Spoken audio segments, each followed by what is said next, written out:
Quiero recordarles a todos que estamos anunciando para el próximo mes de marzo bautismos.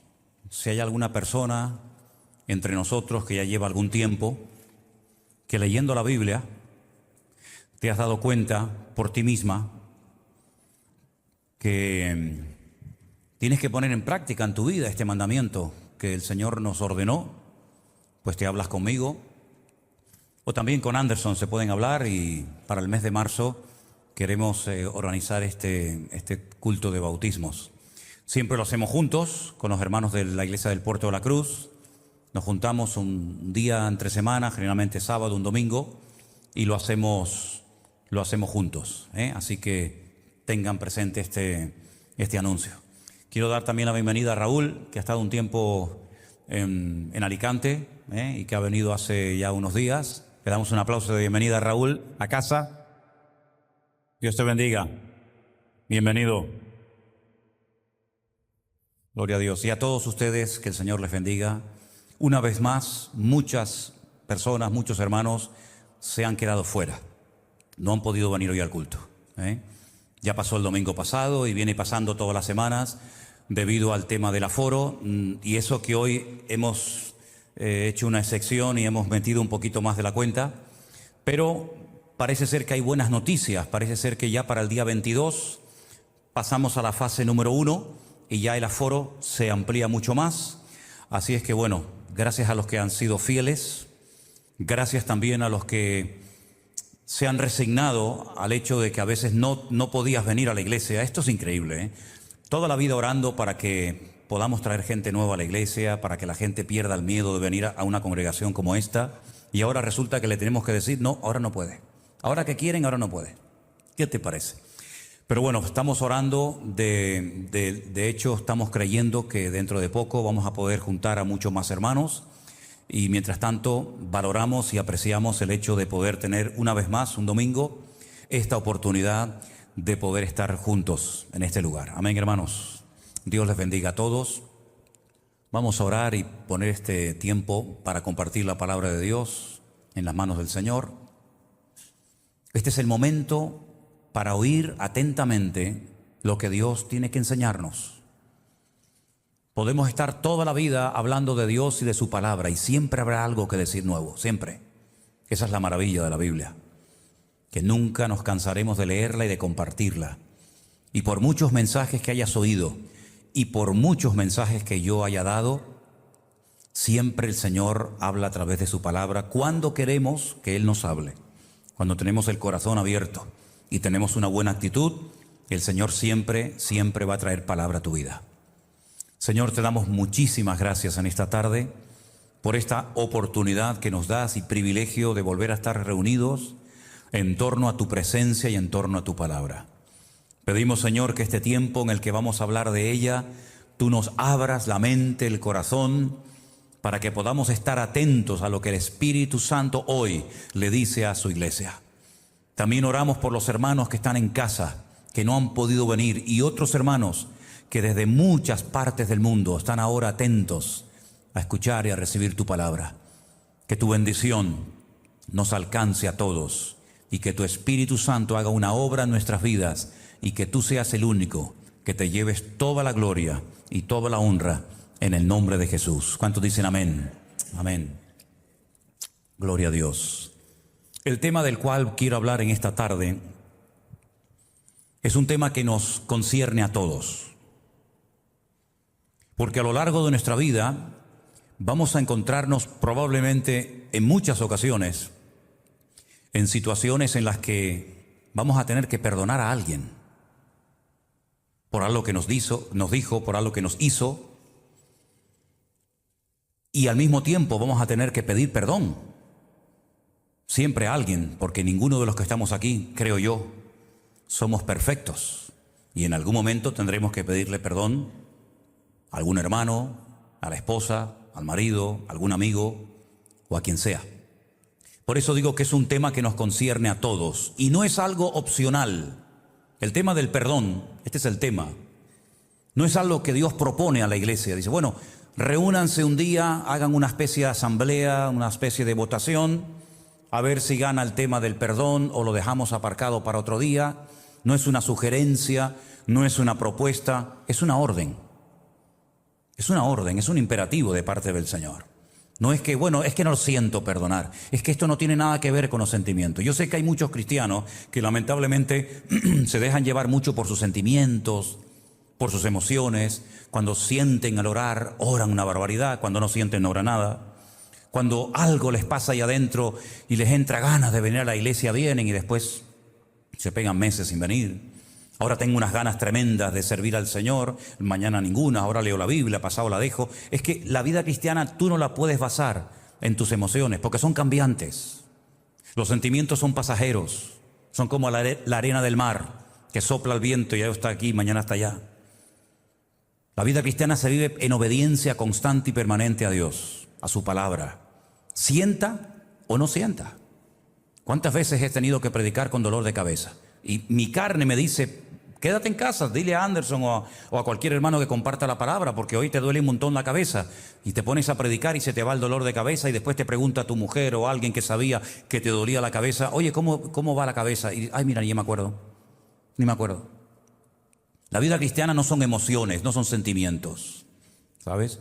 No son visiones, ni revelaciones, ni ángeles que suben y ángeles que bajan. Es una vida de fe, es una vida de obediencia. No es fácil ser cristiano.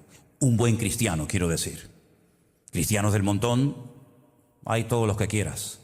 Pero un cristiano maduro, firme, estable, equilibrado, cuesta y lleva años. Y yo animo a todos y a cada uno de ustedes a que luchen, a que se esfuercen cada día por servir a Dios, por crecer internamente y también externamente, ¿verdad?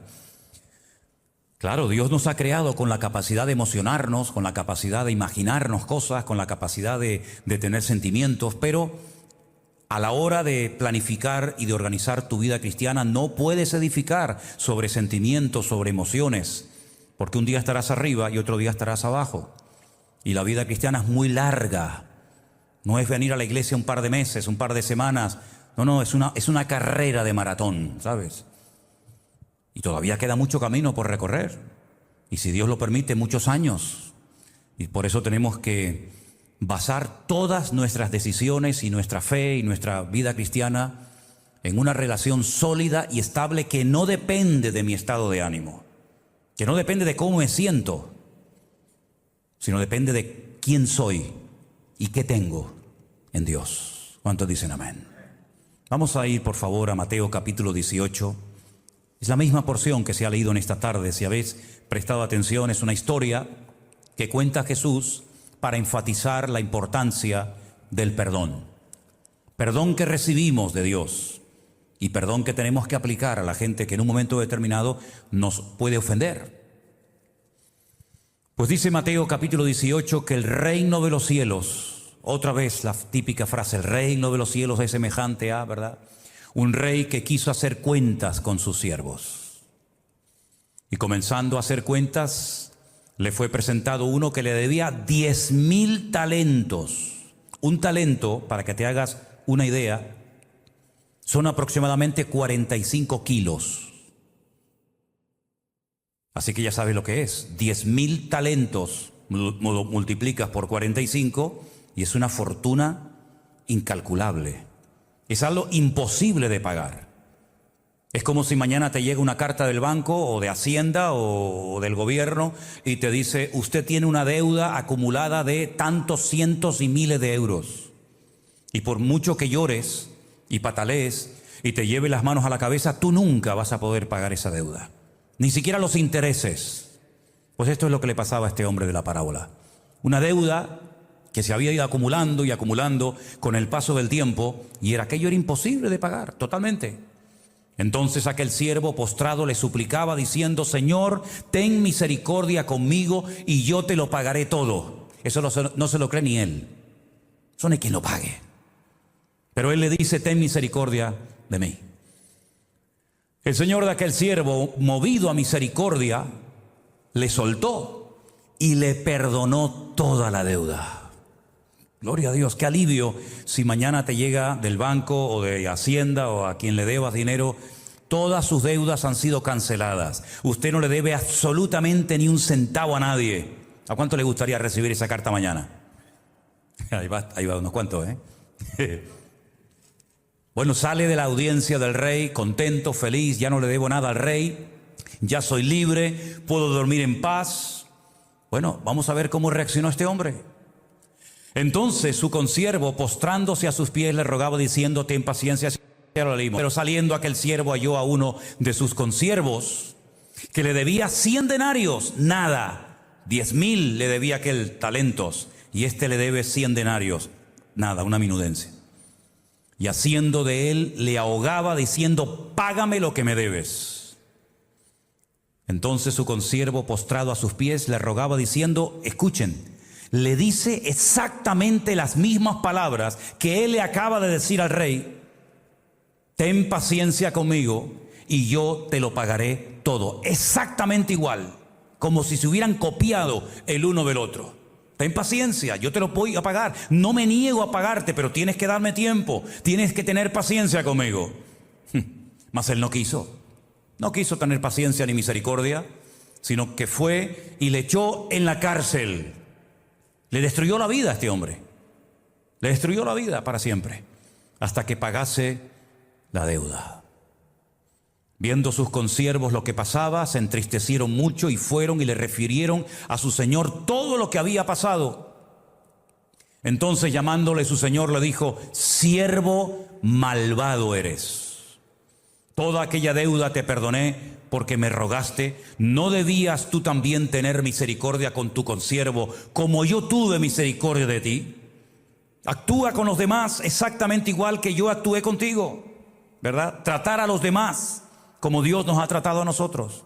Entonces su señor, enojado, le entregó a los verdugos hasta que pagase todo lo que debía. Ahora sí te vas a enterar. Se acabó la misericordia, se acabó la gracia. Ahora vas a pagar todo lo que me debes y de aquí no sales. Así también esta es la conclusión de esta historia. Esta historia apunta a esta moraleja, a esta historia.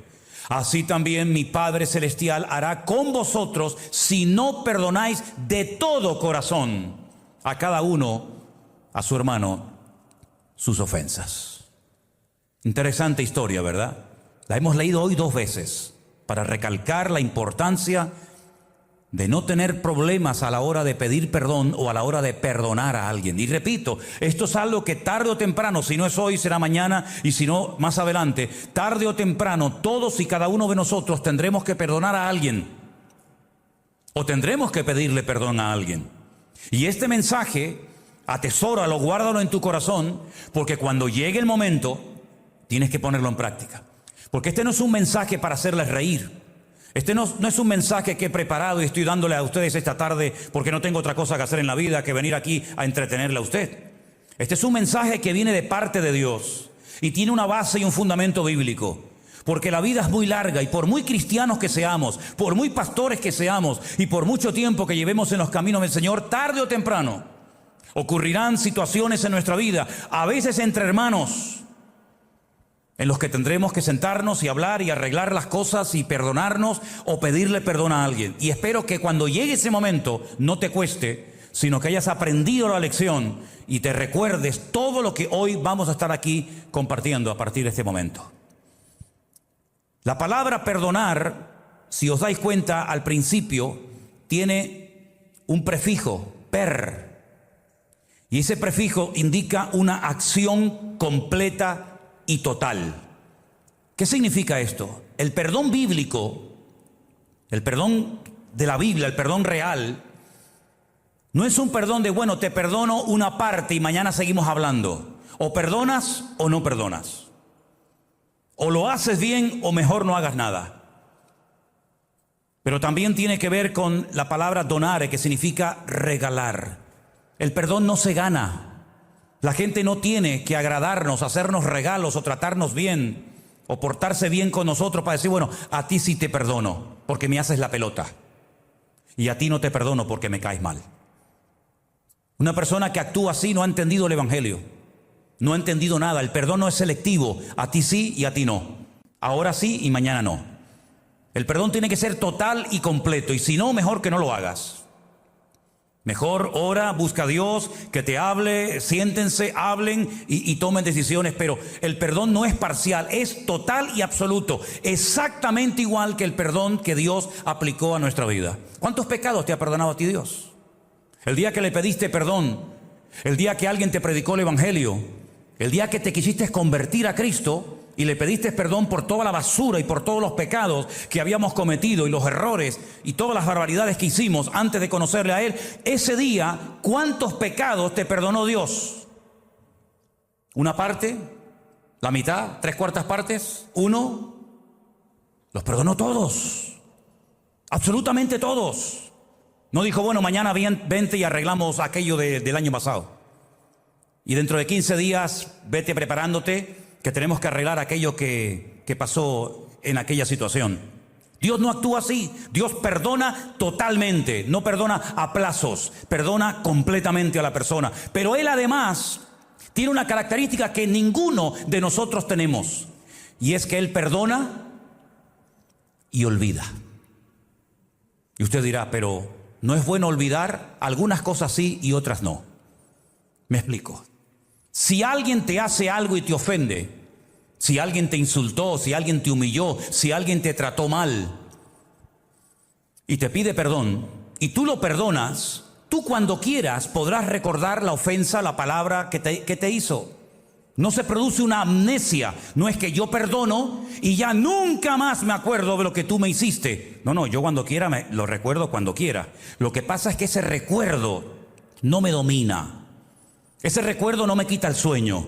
Ese recuerdo no es una espina clavada en mi corazón que no me deja vivir, sino es un recuerdo que es algo que yo puedo recordar en cualquier momento, pero lo he perdonado y es como una especie de herida cicatrizada. ¿Cuántos de los que están aquí tienen alguna cicatriz? Yo tengo algunas cuantas, Yo tengo algunas cuantas. Y cuando me las miro, sé cuándo fue. ¿Y dónde fue? ¿Y cómo fue? Me acuerdo que un día, subiendo una escalera, llevaba una bolsa llena de botellas de agua. Vivía en Las Palmas de Gran Canaria y en Las Palmas hay un agua que se llama agua de Firgas. Y tienen gas. Y yo iba por la calle moviendo las botellas. Y hay un momento que me explotaron las botellas. Y tengo aquí 4 o 5 cicatrices en la mano que se me quedaron de aquella vez que me caí cuando me explotaron las botellas de agua. Pero no me duelen las cicatrices. Cuando la miro digo, esta fue en tal sitio, esta fue en otro sitio. Tengo 8 puntos aquí en la ceja derecha. Me caí en Venezuela de un muro, me encantaba subir a las alturas. Como no tengo vértigo, me gustaba como los gatos subirme y el problema es que después no sabía cómo bajar. Entonces tropecé, me caí así con la cabeza para abajo.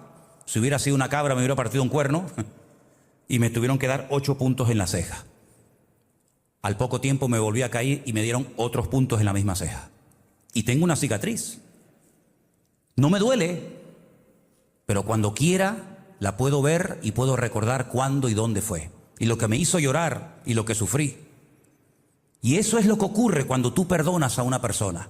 Puedes recordar la humillación, el insulto, el mal gesto, la mala palabra, pero ya no te afecta. Ya está superado. ¿Y cómo lo he superado? Por el amor de Cristo. Porque estoy aplicándole a esa persona el mismo trato que Dios hizo conmigo. Y Dios no me perdonó porque yo le caía bien. Dios no me perdonó porque yo me merecía que me perdonara. No, Dios me perdonó por misericordia, por amor y por su gracia y no por ningún mérito. Y cuando yo perdono a una persona no es porque tal vez se lo merezca, porque a veces hay gente que me dice, pero es que no se merece que le perdone. Bueno, puede ser que tengas razón, pero el perdón no es porque se lo merezca o se lo deje de merecer. El perdón es una evidencia de la madurez que tienes en Cristo. ¿No tenía miles de motivos el Señor para maldecir o para proferir palabras duras desde la cruz donde lo estaban clavando sus verdugos?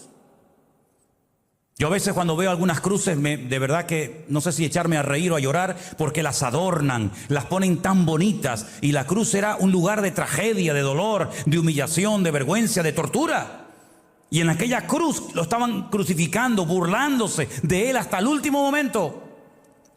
Pero una de las veces que habla el Señor Jesucristo desde la cruz, ¿qué dijo al Padre? Padre, perdónalos, porque no saben lo que están haciendo. Pero no solamente perdonó para quedar bien y salir en la foto y pasar a la historia, ¿verdad? Sino que en ese momento, uno de los malhechores que estaba a su lado también le pide perdón a él.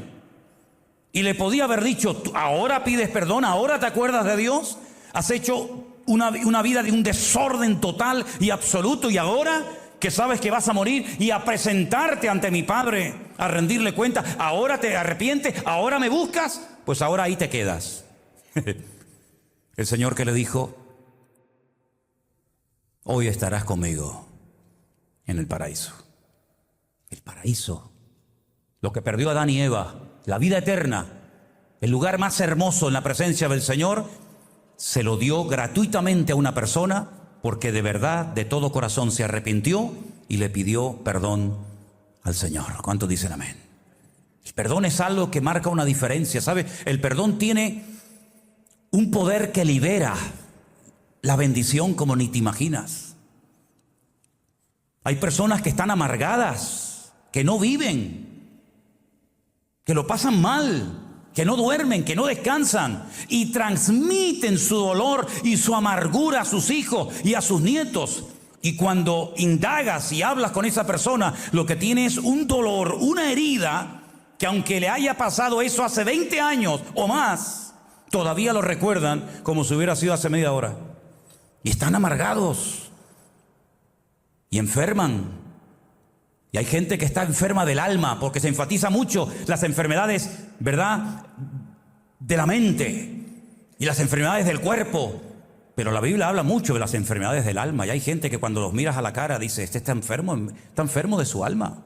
Y hace años en esta iglesia di una lista enorme de 20 o 30 enfermedades según la Biblia, que son de un alma herida, de emociones rotas, de heridas abiertas que siguen supurando y no se han cicatrizado por el bálsamo de la presencia de Dios.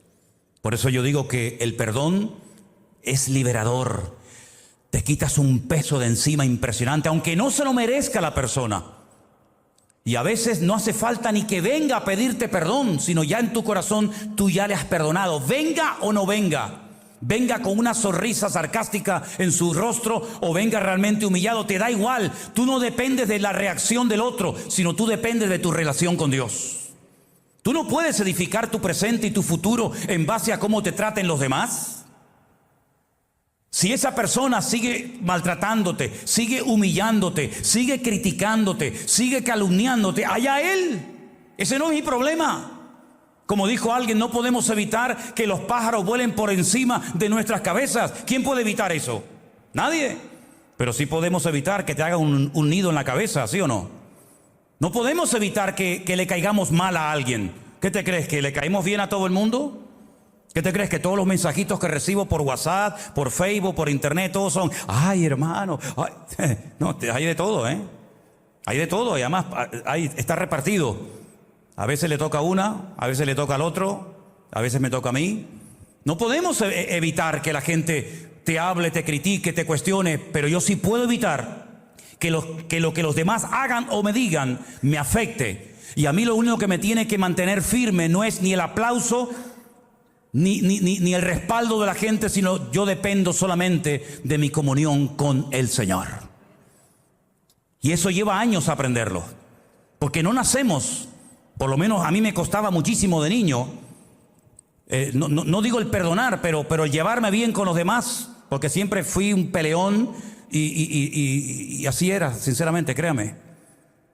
Pero cuando comencé a leer la Biblia me di cuenta de que el perdonar no es una señal de debilidad, no es de cobardes, sino es todo lo contrario. Hay que ser muy maduro y muy hombre en Dios para decir te perdono a pesar de la que me estás liando. Y a pesar de la que me estás montando por la espalda, te perdono. Pero te perdono de corazón. No te perdono por quedar bien y decir, ay, mira qué bueno es. No, no, no. Te perdono porque por la gracia de Dios puedo hacerlo. Porque si fuera en la carne, me volvería aquello de ojo por ojo y diente por diente. Pero en el Nuevo Testamento Cristo dice, hasta si tu enemigo te pide agua, dásela. Si tu enemigo te pide que le lleves una carga, una milla, vete con él 2.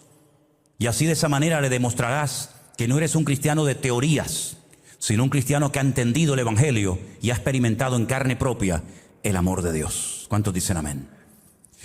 El perdón no solamente libera, sino que restaura. Hay gente en la Biblia que necesitaban ser restaurados. Y el perdón restaura muchas cosas. Restaura matrimonios, restaura relaciones rotas de amigos, entre hermanos. Miren por ejemplo a Pedro, un hombre que caminó por encima de las aguas, el único en la historia. Nunca ningún hombre, cuenta la Biblia, que caminara por encima de las aguas. Pedro sí. Pedro tuvo experiencias que jamás en la vida tendremos nosotros. Por ejemplo, una de ellas, cuando estaba en un monte, la tradición dice que era el monte Nebo, donde dice que de repente mientras el Señor Jesucristo oraba, Él vio a Moisés y a Elías allí en el monte. Él los vio. Y entre Moisés y Elías y Pedro hay centenares de años, pero Él los vio, una experiencia impresionante. Él fue el único hombre que recibió una palabra de alabanza en público por parte del maestro. Bienaventurado eres, Simón, hijo de Jonás, porque esta declaración que acaba de hacer no te la reveló tu papá, tu mamá, no la aprendiste en la escuela, en la sinagoga, sino mi Padre que está en los cielos te ha revelado quién soy yo realmente. Mi identidad, mi esencia, tú la has captado. No porque la aprendiste en la escuela, sino porque mi Padre te la ha puesto en tu corazón. Imagínate. Pedro un día fue a pescar cuando le estaban exigiendo al Señor que pagara el impuesto. Y le dijeron, ¿ustedes no pagan impuestos? ¿Tu maestro no paga los impuestos a Roma? Y el Señor le dijo, vete a pescar. Y el primer pez que saques del agua, ábrele la boca y sácale una moneda y paga el impuesto, el tuyo y el mío. Qué bueno sería eso, ¿eh? Qué bueno sería decir, ¿cuánto debes mañana a Hacienda? ¿Cuánto le tienes que pagar? Tanto, vete aquí a la playa, coge la caña, échala y cuando la sacas hay una bolsita dentro y le pagas todos los impuestos. Esa experiencia la tuvo Pedro. Pero sin embargo, una vez cuando se vio confrontado y acorralado y no tuvo el valor de decir, sí, yo soy del maestro, aunque había dicho, ¿se acuerdan? Aunque todos estos te abandonen, yo nunca te abandonaré. Eso es menospreciar a los demás, eso es sentirse superior a los demás. Y al final, como dice el refrán, por la boca muere el pez, ¿no? Y le negó. Y cuando el Señor Jesucristo resucitó, le dijo a una de las mujeres que la había visto recién resucitado, vete a mis discípulos, coma. Y a Pedro, porque él ha dicho que no me conoce, él ha dicho que no quiere saber nada de mí, entonces ya no es discípulo mío, ya no es. Pero dile a mi discípulo y a Pedro que vayan a Galilea, que allí me voy a encontrar con ustedes. Y allí va el Señor y allí se encuentra con Pedro. No le dijo, Pedro, una pregunta, ¿tú por qué me negaste? ¿Te imaginas que le hubiera preguntado eso el Señor? Qué vergüenza, ¿no? ¿Por qué me negaste? ¿Tú no dijiste que ibas a estar conmigo hasta la muerte, hasta el final? ¿Dónde estabas? ¿Qué te pasó? Cobarde, bocazas y un montón de cosas más, ¿no? Sino solamente le dijo, Pedro, una pregunta. ¿Tú me amas? Una pregunta un tanto extraña, ¿verdad? Nunca Jesús le había preguntado eso a nadie. ¿Tú me amas? Y Pedro le dijo, sí, claro. ¿Cómo no te voy a amar? No, pero tú me amas de verdad, más que a tus peces, tus redes, tus barcas, más que a tu vida. Sí, claro, tú sabes que te amo. Y ya va la tercera, y parece que ahí ya se dio cuenta Pedro. ¿Y qué es lo que está haciendo el Señor? Lo está restaurando. 3 veces me negaste, 3 veces confiesa que me quieres. Pero ahora te voy a poner a prueba. Porque la otra vez cuando dijiste que me ibas a defender hasta la muerte, yo no te puse a prueba y suspendiste el examen. Pero ahora te voy a poner un examen. Cuando eras más joven, hacías lo que querías. Estoy parafraseando el texto. Ibas a donde querías.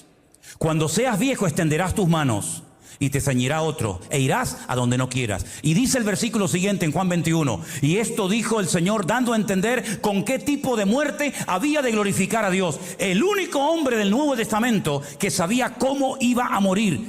Yo no lo sé de qué voy a morir. ¿Tú lo sabes? Yo no sé de qué voy a morir ni cuándo. A veces hemos hecho esta pregunta, ¿no? ¿Te gustaría saber a qué edad vas a morir? ¿Te gustaría saber de qué vas a morir? Yo creo que nadie en esta tarde puede decir, yo voy a morir a tal edad y voy a morir de esto. Nadie lo sabe. Pedro sí lo sabía. Pedro sabía que no iba a morir de joven, se iba a morir de viejo, iba a morir crucificado en Roma, con la cabeza para abajo y los pies para arriba. Así murió Pedro, cuenta la historia. Y el Señor lo tuvo que restaurar, porque si tu corazón no está sanado 100%, y si tú no has sido restaurado por el perdón de Dios, tú nunca podrás ser usado en la obra y en el reino de Dios. Porque no hay nada peor que una persona herida que quiera dar a entender que todo va bien, que lo tiene todo superado, pero tócale la herida para que veas cómo salta. Y el Señor no quiere que tú seas una persona, seas hombre, seas mujer, lleves poco tiempo en los caminos del Señor o lleves toda tu vida, me da igual. El Señor no quiere que tú estés hecho polvo, aunque vengas a esta iglesia o a otra o a ninguna. El Señor quiere sanar tu corazón en el día de hoy. El Señor no quiere que vayas por la vida, mira lo que me hicieron, y mira lo que me hizo mi padre, y mira cómo me violaron, y mira cómo me echaron del trabajo, y mira, no, basta ya de lamernos las heridas y de estar toda la vida levantando compasión de los demás.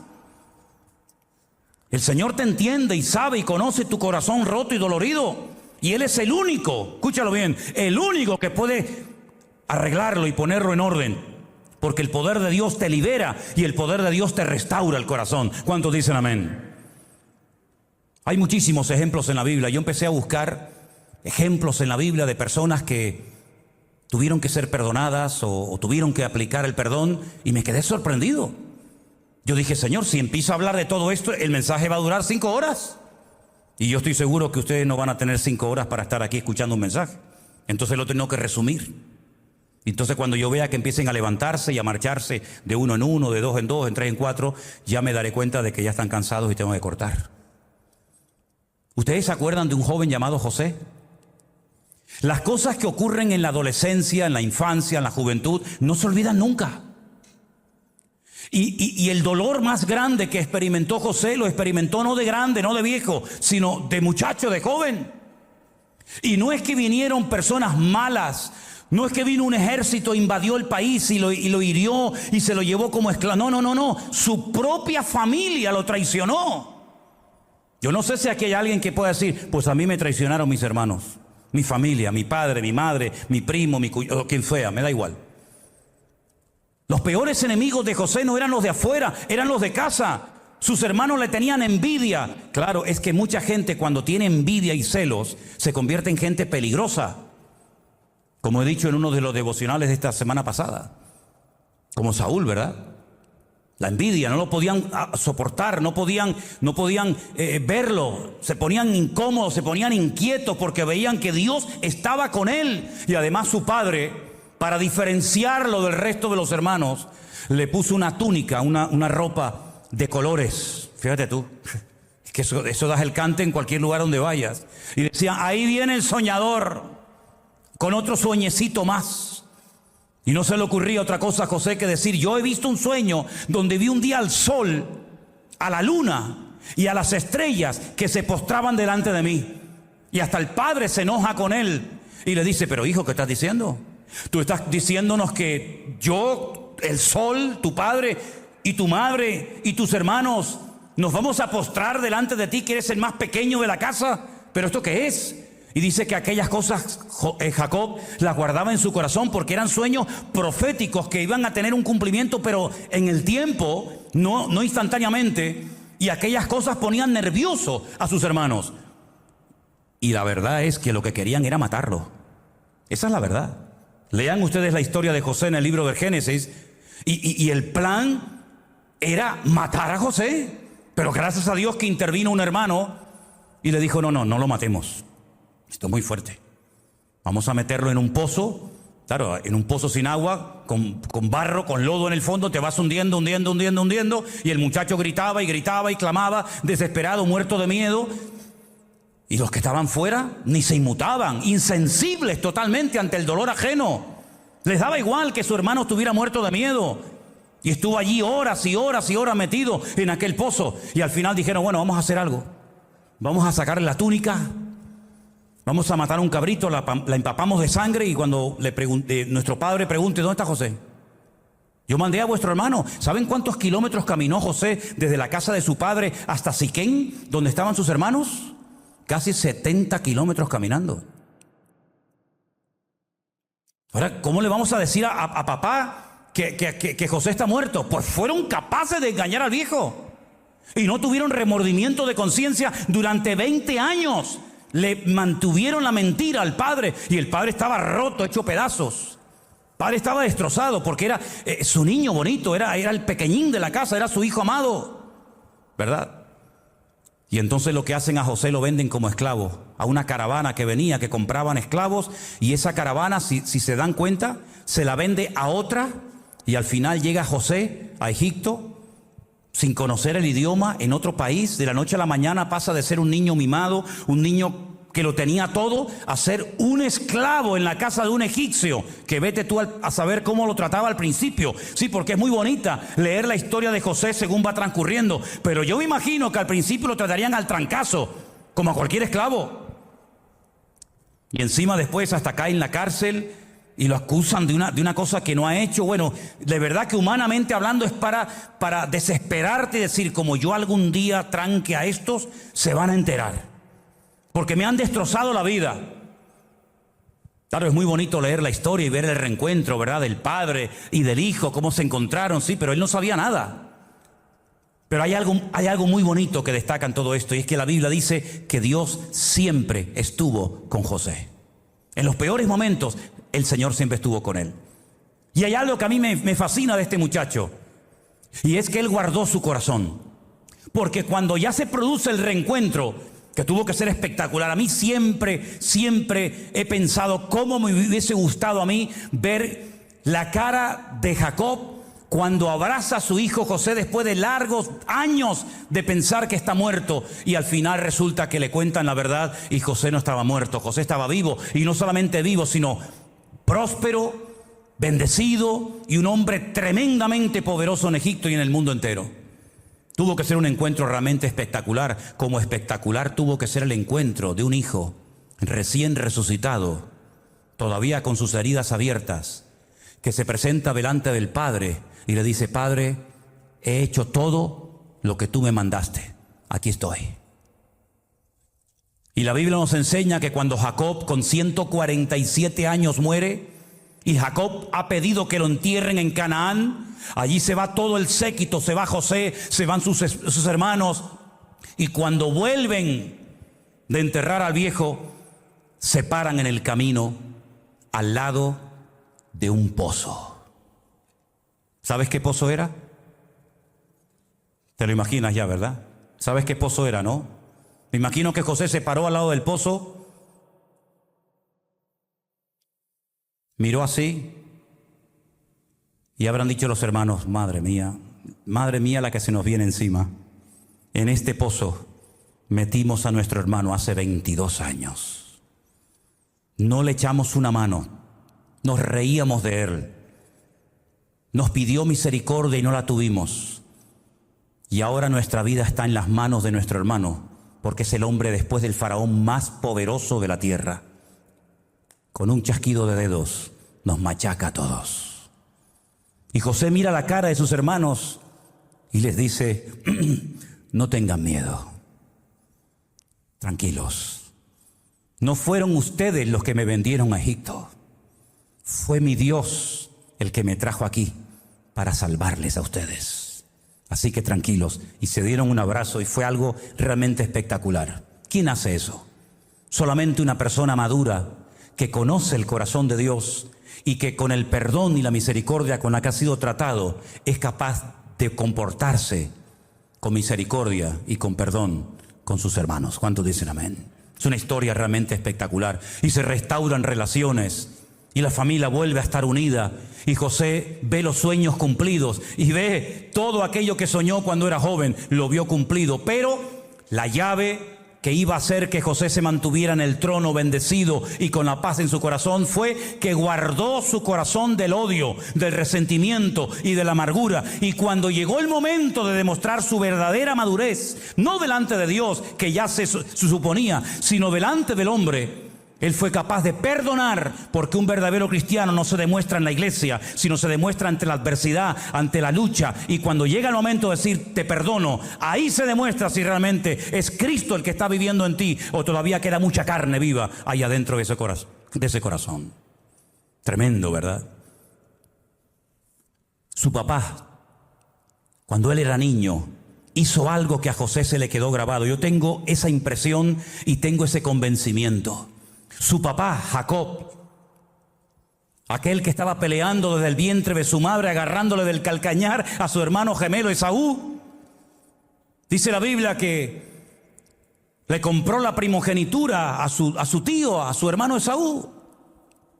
Y Esaú lo quería matar y tiene que huir la misma cantidad de años con Labán que estuvo José con Potifar y con el faraón en Egipto. ¡Qué tremendo! Se vuelve a repetir la historia. Los mismos años que estuvo en el destierro Jacob en casa de Labán, siendo tratado y machacado por las circunstancias de la vida, es exactamente el mismo número de tiempo y de años que estuvo José siendo tratado en Egipto. Igual.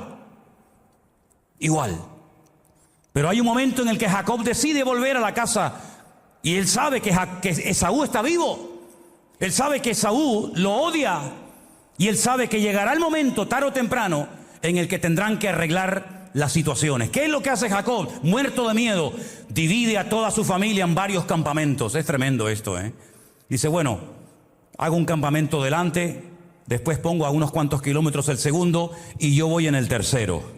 Si matan a las primeras personas, bueno, y después al segundo, por lo menos a mí me dará tiempo de huir y salir corriendo. Así era Jacob. Es increíble. Y le llega la noticia, tu hermano se ha enterado de que estás regresando de casa de Labán. Y no viene solo, viene con 400 hombres armados hasta los dientes. Jacob se muere de miedo. Jacob dice, voy a tirar por tierra en media hora lo que me ha costado 20 años conseguir. Mis hijos, mis esposas, mi ganado, mis animales, mi patrimonio. Y entonces dice que se pone a orar. Y esa noche tiene un encuentro que le cambió la vida, por dentro y por fuera. Por fuera el Señor le cambió el nombre de Jacob a Israel. Se quedó cojo toda la vida, pero por dentro el Señor hizo una obra en él espectacular. Y cuando se reúne con Jacob y Esaú, dice la Biblia que los dos se besaron. Y hubo reconciliación y hubo perdón. ¿Y sabes quién estaba allí? Como un niño pequeño. José. Y José, mirando al tío y mirando al papá, aprendió el poder del perdón. Y por eso cuando él es grande en Egipto, él es capaz de perdonar a sus hermanos, como tiempo atrás su papá fue capaz de perdonar o de pedirse perdón mutuamente los hermanos que se odiaban a muerte y que no eran capaces de convivir juntos el uno con el otro. Tarde o temprano tendrás tu encuentro con esa persona, con esa situación en la que tendrás que demostrar no cuántos versículos de la Biblia sabes, porque te puedes saber la Biblia de memoria, pero cuando llegue el momento de la verdad, si no aplicas el perdón en tu vida, ¿de qué te sirve saber tantas cosas de la Biblia si luego cuando llega la hora de la verdad no la pones en práctica? Llegará el momento en el que tendremos que poner en práctica aquella oración que aprendimos cuando éramos niños. ¿Os acordáis? Vamos a leerla en Mateo capítulo 6.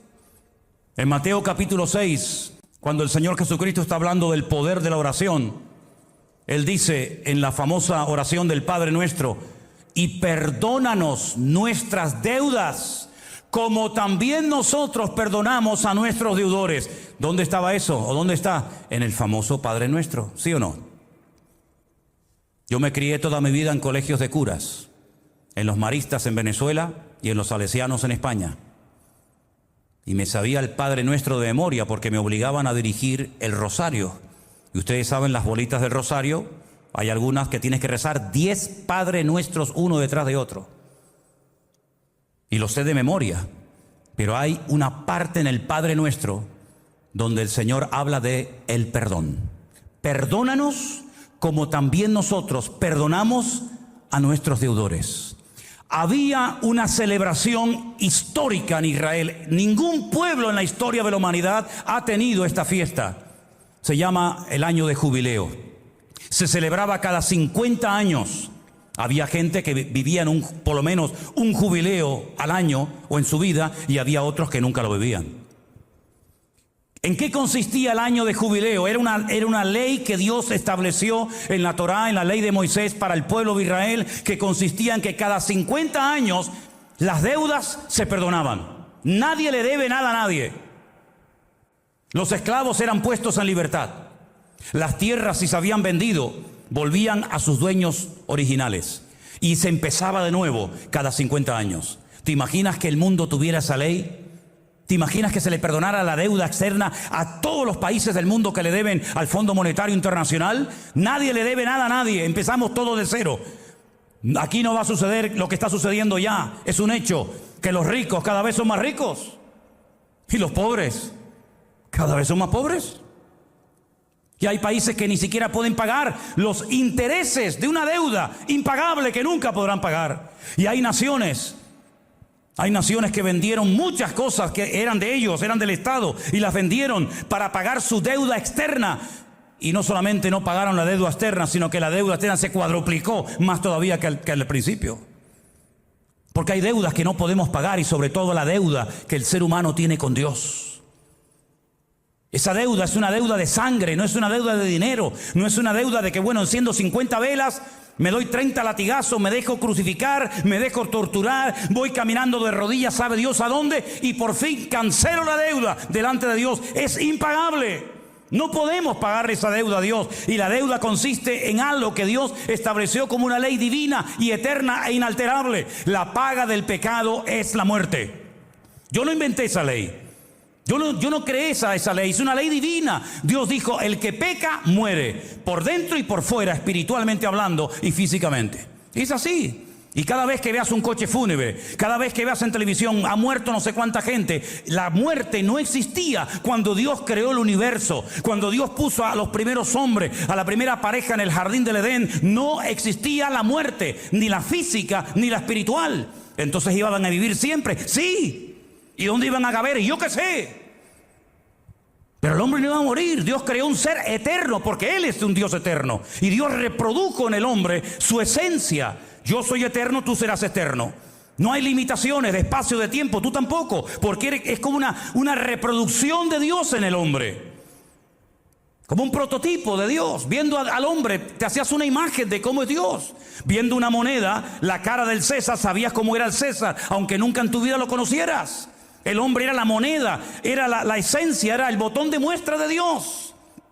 El hombre no tenía ningún tipo de limitaciones. No tenía calor, no tenía frío, no sudaba.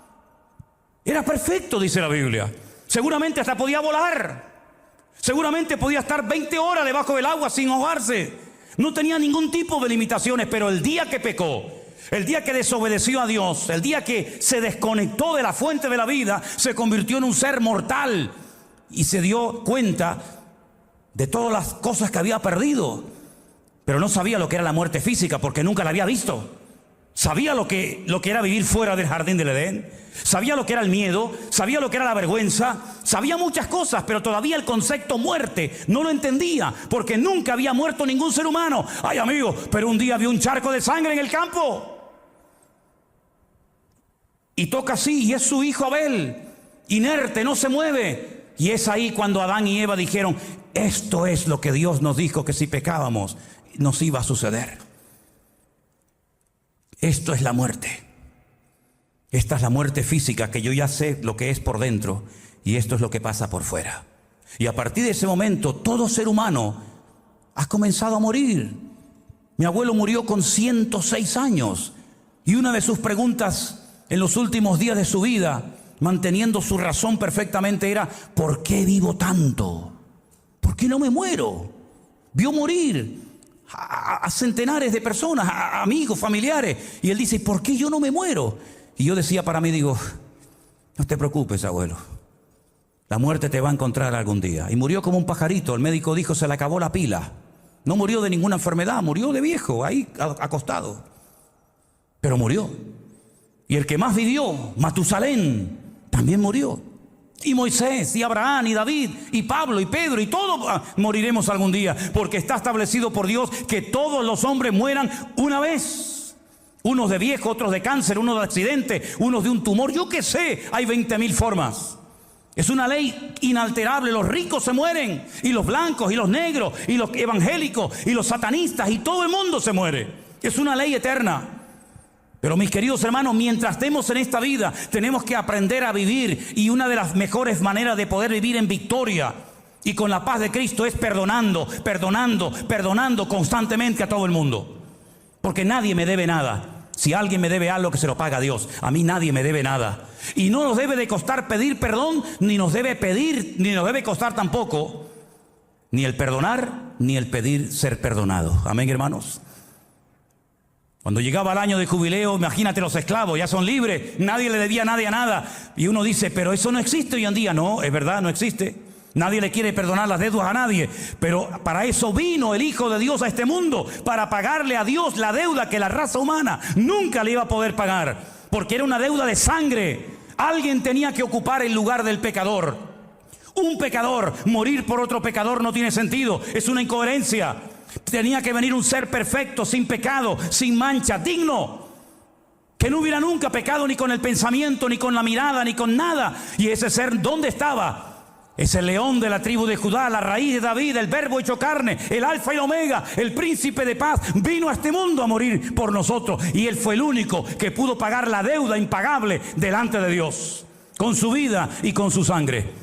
Y por eso predico el Evangelio, porque creo que esta es la solución para las naciones, porque creo que esta es la única manera de que levantemos cabeza y de que nuestra vida sea una vida bendecida y prosperada por el Señor. Teniendo paz con Dios, tenemos paz con nosotros mismos. Y cuando yo entiendo que yo, que era un desgraciado, un miserable, lleno de odio, de resentimiento, de amargura, de soberbia, de demonios que vivían dentro de mi cuerpo, cuando Dios me liberó, cuando Dios me limpió, cuando Dios me sanó y cuando Dios me perdonó toda la basura que había hecho y las palizas que di, las mentiras que hice y las cosas terribles que hice, aunque era un jovencito, ¿cómo no voy yo a perdonar? Si dice la Biblia que aquel hombre que fue perdonado una deuda tremenda, ¿cómo va a salir afuera a coger por el cuello a una persona y decirle, me vas a pagar hasta el último cuadrante, si te acaban de perdonar a ti una fortuna que nunca pagarías tú ni toda tu familia? Y eso es lo que Dios quiere de nosotros, un evangelio práctico. Claro, hay gente que lo que quiere es un evangelio de dame, que Dios me bendiga, que Dios me dé. Sí, no, Dios te va a dar, no te preocupes. Pero sobre todas las cosas, recuerda que llegará el momento en el que vamos a tener que pasar de la teoría a la práctica. Porque aquí no se vive la vida cristiana, aquí no hay tentaciones, aquí no hay problemas, no hay malas palabras, no hay un mal ambiente. Pero es allá afuera, en esa selva, en esa jungla de envidia, de celos, de soberbia. Es allá afuera donde vamos a tener que demostrar si verdaderamente hemos entendido el Evangelio o no lo hemos entendido.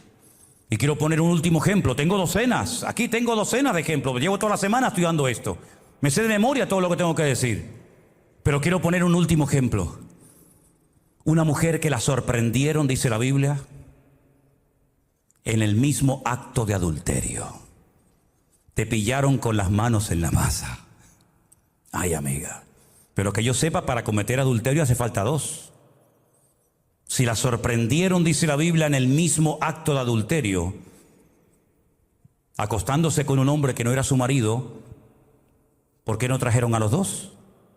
¿Por qué la traen solamente a ella? Hipócritas que vienen de religiosos y de niños buenos. Nuestra ley dice que a estas mujeres hay que matarlas a pedradas. Sí, a los hombres también. ¿Y dónde está el hombre? Porque es muy fácil siempre señalar a los demás. Es que no me aman, es que mira lo malo que son. Sí, eso ya lo sabemos. Eso se llama en psicología proyección. Siempre justificándonos a nosotros, echándole el muerto a los demás. Ya lo hizo Esaú, ¿se acuerdan? Ya lo hizo Esaú y tantos personajes de la Biblia. Eso es lo que aprendemos desde niño. ¿Quién pintó la pared?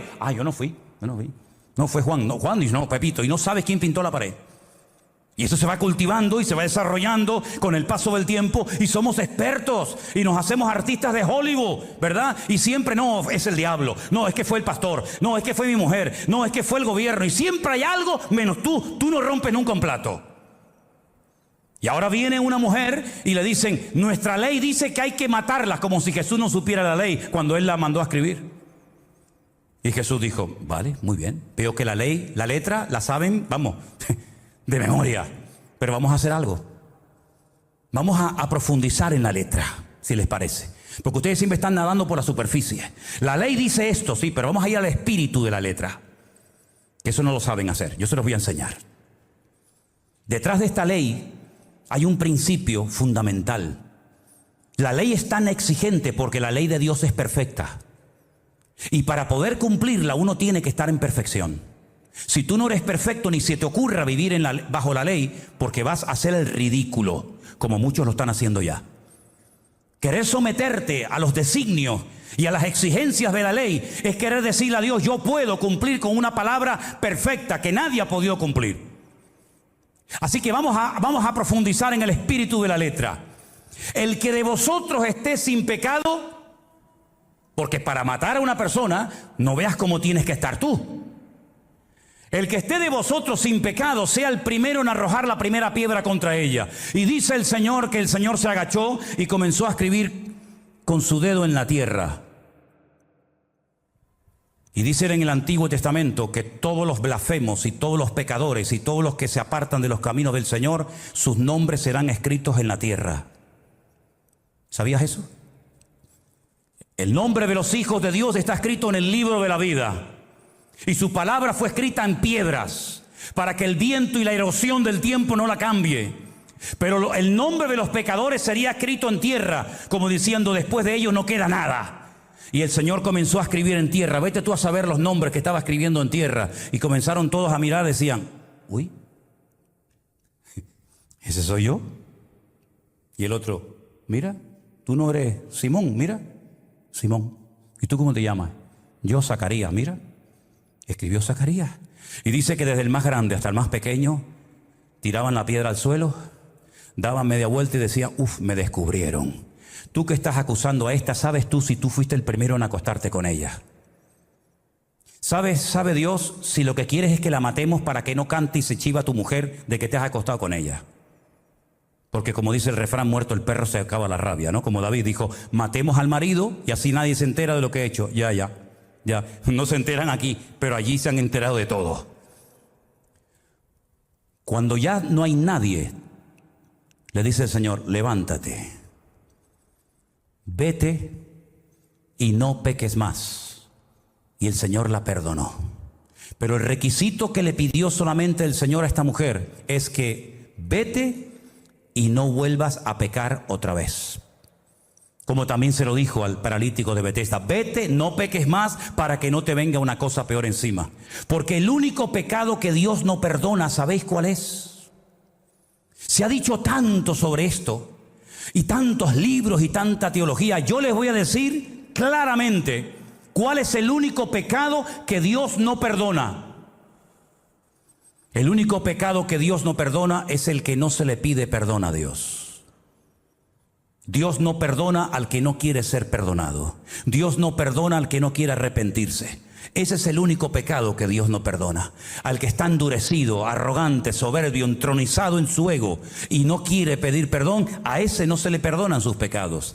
Pero al quebrantado y humilde de corazón, como esa canción hermosa que se ha cantado esta tarde, a ese Dios lo bendice, lo restaura, lo cambia, lo transforma. Porque la palabra quebrantado, ¿sabe de dónde viene? Cuando se iba a una cantera y se sacaba un bloque de piedra y se le daba forma cuadrada, rectangular o de cualquier otra forma para hacer un edificio, una casa, una sinagoga o lo que fuera. Ese proceso de corte, ese proceso de diseñar esa piedra se le llamaba quebrantamiento. Y eso es lo que Dios quiere hacer en nuestra vida, quebrantar nuestro corazón para que cuando el Señor te diga, ese hombre eres tú, caigas rostro a tierra, Salmo 51, y digas, Señor, perdóname, límpiame, y entonces enseñaré a los transgresores tus caminos. Cierra tus ojos en esta tarde ahí donde estás. Y ahora viene tu parte. Yo ya terminé la mía. Ahora viene la tuya. ¿A quién le tienes que pedir perdón? ¿A quién tienes que llamar, escribir, visitar? ¿Con quién te tienes que reconciliar? Si te acuerdas de que un hermano tiene algo contra ti, deja tu ofrenda en el altar, ve con él y reconcíliate primero y luego ven y presenta tu ofrenda. Es decir, primero empieza en tu relación con tus hermanos en la iglesia y después ven a la presencia de Dios. No pretendas ir a la presencia del Señor llevándote mal con todo el mundo, no queriendo perdonar a nadie. Esto no funciona así, querido. Esto no es así. Esto no es un club social donde hacemos lo que nos da la gana y luego le pedimos encima a Dios que nos bendiga y nos ayude. Esto no funciona así. Esto es al revés.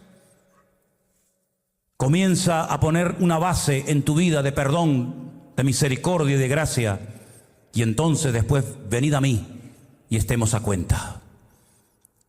Piensa en estos momentos y dile al Señor: Señor, pon en mi corazón ¿cuándo y con quién y dónde tengo que aplicar el perdón? Porque esto no es una opción, una sugerencia, una propuesta. Esto es un imperativo. Y no se puede vivir odiando. Se te secarán los huesos, dice Proverbios. Pero bienaventurado el varón, el hombre y la mujer que es capaz de decir: Señor, como tú me has perdonado, yo perdono.